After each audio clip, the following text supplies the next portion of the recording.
दोस्तों, माधवपुर गांव में सावित्री अपनी बेटी अंजना के साथ रहती थी। सावित्री के पति का देहांत हो चुका था। सावित्री गांव के जमींदार के घर में काम करके घर का खर्चा चलाती थी। वह अंजना को पढ़ा लिखा कर डॉक्टर बनाना चाहती थी, इसलिए वह बहुत मेहनत से काम करती। एक दिन सावित्री ने अंजना से कहा, बेटी मैं काम पर जा रही हूँ। अंजना बाहर खेल रही थी। अंजना ने कहा, माँ आप आज काम पर मत जाओ, मेरे साथ घर पर रहो, आपके बिना मेरा मन नहीं लगता। सावित्री बोली, बेटी काम पर तो जाना ही पड़ेगा, नहीं तो पैसे कहाँ से आएंगे, और फिर पैसे इकट्ठे करके तुझे पढ़ाना है। जब तू पढ़ लिख कर डॉक्टर बन जाएगी, मैं घर पर रहूंगी। यह कहकर सावित्री काम पर चली गई। अंजना खेल में लग गई।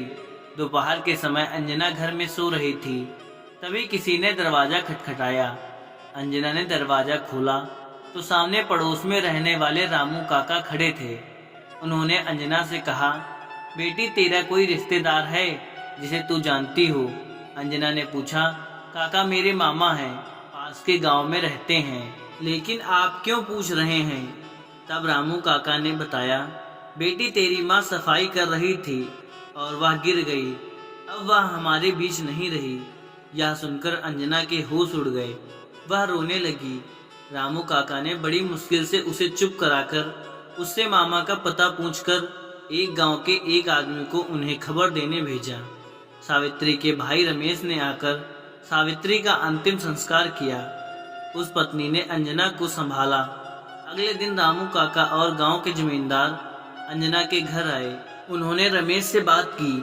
जमींदार ने कहा, रमेश जी, यह बच्ची अब अनाथ हो गई है, इसकी देखभाल आपको करनी होगी। सावित्री का देहांत मेरे घर में काम करते हुए हुआ है, इसलिए मैं इस बच्ची के पालन पोषण के लिए 1 लाख रुपए दे रहा हूँ। आप इसका अच्छे से पालन पोषण करना।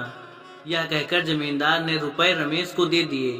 रमेश ने कहा, मैं इसका अच्छे से पालन पोषण करूँगा, आप चिंता ना करें। अगले दिन रमेश अपनी पत्नी कुसुम और अंजना को लेकर अपने घर आ गया, लेकिन अंजना का वहाँ मन नहीं लग रहा था। उसे अपनी माँ की याद आ रही थी। वह दिन रात रोती रहती। एक दिन कुसुम ने कहा, अंजना, जो होना था वो हो गया, अब उसे भूल जाओ और घर के काम में मेरी मदद किया करो। अंजना ने कुछ नहीं कहा। वह चुपचाप मामी के काम में हाथ बटाने लगी। एक दिन अंजना ने अपने मामा से कहा, मामा मैं स्कूल कब जाऊंगी? मैं पढ़ना चाहती हूँ। माँ मुझे डॉक्टर बनाना चाहती थी। रमेश यह सुनकर गुस्से से बोला, हाँ, तेरी माँ ने तो बहुत पैसा छोड़ा है तेरे लिए जो तुझे स्कूल भेजूं। चुपचाप घर में रहना है तो रह, नहीं तो वापस अपने गांव चली जा।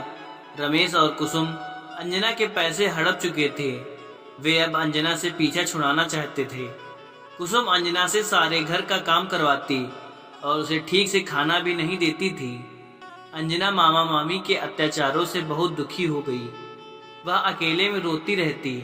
वह अब मामा के घर नहीं रहना चाहती थी। एक दिन वह घर छोड़कर चल दी। वह अपने गांव जाना चाहती थी, लेकिन वह चलते चलते शहर पहुंच गई। उसे कुछ समझ नहीं आ रहा था कि कहाँ जाए, क्या करे। उसे बहुत भूख लग रही थी। अंजना सड़क के किनारे बैठकर रोने लगी। तभी उसके पास एक बुढ़िया माई आई। उन्होंने अंजना से पूछा। अंजना ने रोते हुए सारी बात बता दी।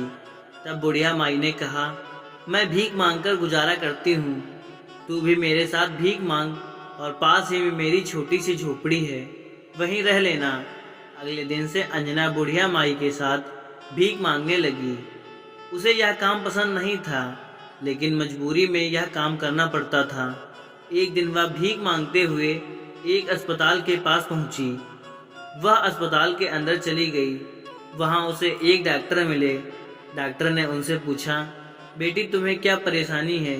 तब अंजना ने कहा, डॉक्टर अंकल, मैं बिल्कुल ठीक हूँ, मुझे तो आपके जैसा डॉक्टर बनना है, मुझे डॉक्टर बना दीजिए। यह सुनकर डॉक्टर ने पूछा, बेटी तुम कौन हो और डॉक्टर क्यों बनना चाहती हो? अंजना ने सारी बात उन्हें बता दी।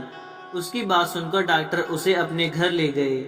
उन्होंने अपनी पत्नी से अंजना के बारे में बात की। उनकी पत्नी के कोई संतान नहीं थी। उन्होंने अंजना को अपने घर में रख लिया और उसे स्कूल भी भेजना शुरू कर दिया। धीरे धीरे समय बीत गया। अंजना बड़ी हो गई। एक दिन वह घर पहुंची और उसने कहा, मम्मी पापा आप कहाँ हो? डॉक्टर की पत्नी ने अंजना से पूछा, क्या बात है बेटी, आज तुम बहुत खुश नजर आ रही हो। अंजना ने उनके पैर छुए और कहा, माँ आज मैं डॉक्टर बन गई। यह आप दोनों के कारण हुआ है। आपने एक अनाथ भिखारिन को अपनी बेटी बना लिया। यह कहकर अंजना रोने लगी।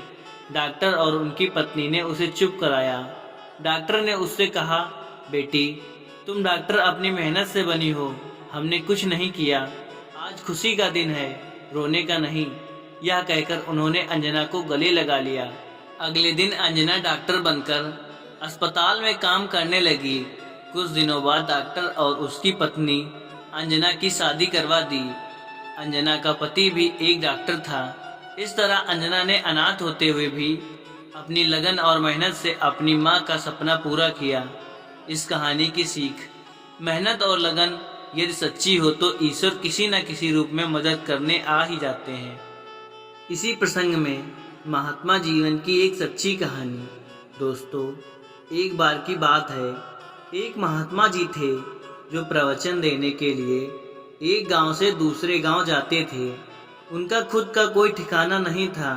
कई बार उनके मन में विचार आता कि मेरी भी एक कुटिया होती तो मैं एक आश्रम बना लेता, प्रवचन देने के लिए इधर उधर नहीं जाना पड़ता।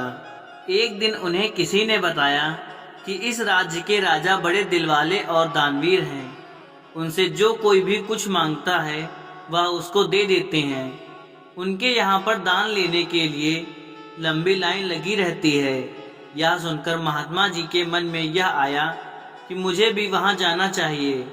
यह चाहत लेकर कि राजा के दरबार में कुछ मिलेगा, महात्मा जी राजा के राजमहल में पहुँच गए।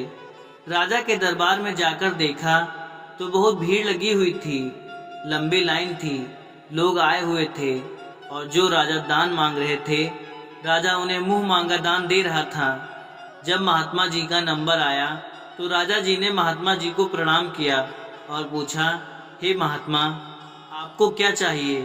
तो महात्मा जी ने राजा से कहा, मेरा कोई ठिकाना नहीं है, मुझे कुटिया बनानी है। तो राजा ने पूछा कि महात्मा आपको कुटिया कहाँ बनानी है और कितनी जमीन चाहिए? तो महात्मा जी सोच में पड़ गए। उनके मुंह से शब्द नहीं निकल रहे थे। वह सोच रहे थे कि कितनी बीघा जमीन मांगू कि मेरा एक बड़ा आश्रम बन जाए। इतने में राजा जी ने ही महात्मा जी से कहा, महात्मा जी अपने पीछे घूमिए और अपने सामने की दिशा की ओर चले जाइए और सूर्यास्त होने से पहले जहाँ तक जाकर आप वापस लौटेंगे वहाँ तक की जमीन आपकी हो जाएगी। इस बात को सुनकर महात्मा जी बहुत खुश हुए। महात्मा जी ने चलना शुरू किया, फिर और दौड़ने लगे।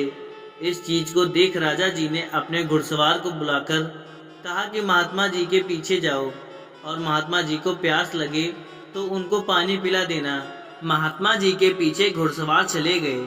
उन्होंने महात्मा जी से कहा कि महात्मा जी पानी पी लीजिए, आप थक जाएंगे। तो महात्मा जी ने कहा, अभी तो बहुत सारी यात्रा करनी है, अभी पानी पीने के समय नहीं है। महात्मा जी दौड़ते समय जंगल में झील दिखाई दी।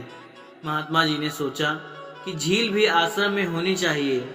तो महात्मा जी और तेज दौड़ने लगे और दौड़ते दौड़ते उनको ख्याल आया कि मुझे सूर्यास्त होने से पहले वापस राजमहल में पहुंचना है।